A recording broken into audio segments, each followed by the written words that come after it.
ایک بات آپ نے یہ فرمائی کہ امام بخاری رحمۃ اللہ علیہ نے بھی خود حدیث کا انکار کیا. یہ بات اگر غامدی صاحب نے کہی ہے تو میرے لیے بڑی حیرت کی بات ہے کہ بہت ہی طفلانہ بچکانہ قسم کی بات ہے. یہ ایسا اعتراض تو کوئی بھی یعنی غامدی صاحب سے 10 درجے نیچے بھی علم رکھنے والا نہیں کرے گا. یعنی کسی بھی مدرسے کے پہلے دوسرے سال کا طالب علم جو کہ بنیادی فقہ کی کچھ ابتدائی کتابیں پڑھ لیتا ہے وہ نہیں کرے گا.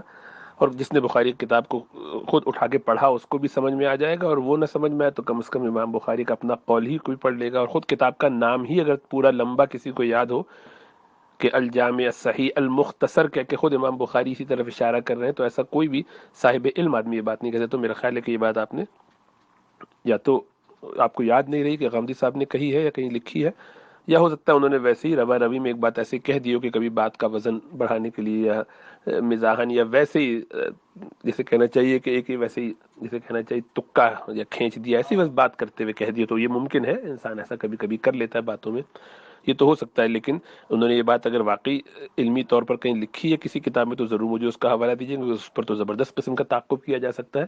کہ خود امام بخاری رحمۃ اللہ علیہ وضاحت سے فرما رہے ہیں کہ مجھے جو حدیثیں یاد ہیں, جو مجھے معلوم ہے صحیح حدیثیں ہیں, ان کے اپنے معیار پر تو فرماتے ہیں کہ 3 لاکھ ہیں, ان میں سے 1 لاکھ صحیح ہیں, اور ان میں سے میں نے جو چھوڑ دی ہے وہ اکثر ہیں.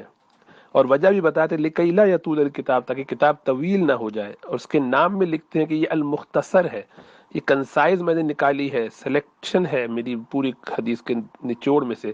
ورنہ یہی بات اگر ہوتی تو اس سے بڑھ کر کیسی عجیب بات ہے کہ خود اسی بخاری شریف کے اندر ایک ایک حدیث امام بخاری بعض دفعہ 7 7 8 8 10 10 دفعہ لائے ہیں, وہ ایک ہی حدیث. تو بھئی ایک ہی حدیث کو بار بار گھما گھما کے کیوں لے چلے آ رہے ہیں؟ تو ساری حدیثوں کو اگر ہر ایک کو کاؤنٹ کر بھی لیا جائے تب بھی ملا کے 9,000 سے بھی کم بنتی ہیں. اور تکرار کو نکال لیا جائے, یہ سب میں ان کے جتنے بھی تعلیقات وغیرہ سب کو لے لیا جائے, اور جو ابواب میں لے آتے ہیں حدیثیں ان سب کو, اور اگر جو خود باقاعدہ الگ الگ سندوں سے ہر حدیث بیان کرتے ہیں تو وہ تقریباً 6,500 کے قریب ہیں. اور مقررات کو حذف کر دیا جائے تو کل 250 250 350 کے قریب ساری ملا کے بنتی ہیں. 3,000 کے قریب, 3,500 3,000 بھی نہیں بنتی, تو 2,500 کے قریب حدیثیں ہیں. لاکھ میں سے یہ 2,500 ان کے معیار پہ جو صحیح ہیں ان میں سے یہ اتنی لے آئے ہیں. باقی حدیثیں کہاں ہیں ظاہری بات ہے وہ اور ساری کتابوں میں موجود ہے. تو یہ انکار کی وجہ سے نہیں کیا ہے. اور اگر یہ آپ کو لگے کہ نہیں وہ ان کو رد اسی لیے کیا ہوگا کہ انکار, تو یہ بھی بہت بچکانہ بات ہے, کیونکہ امام بخاری خود اس کے علاوہ بھی حدیث ہی کی ایک کتاب الادب المفرد لکھ چکے ہیں, جس کے اندر وہ اور دوسری حدیثیں لے کر آئے ہیں.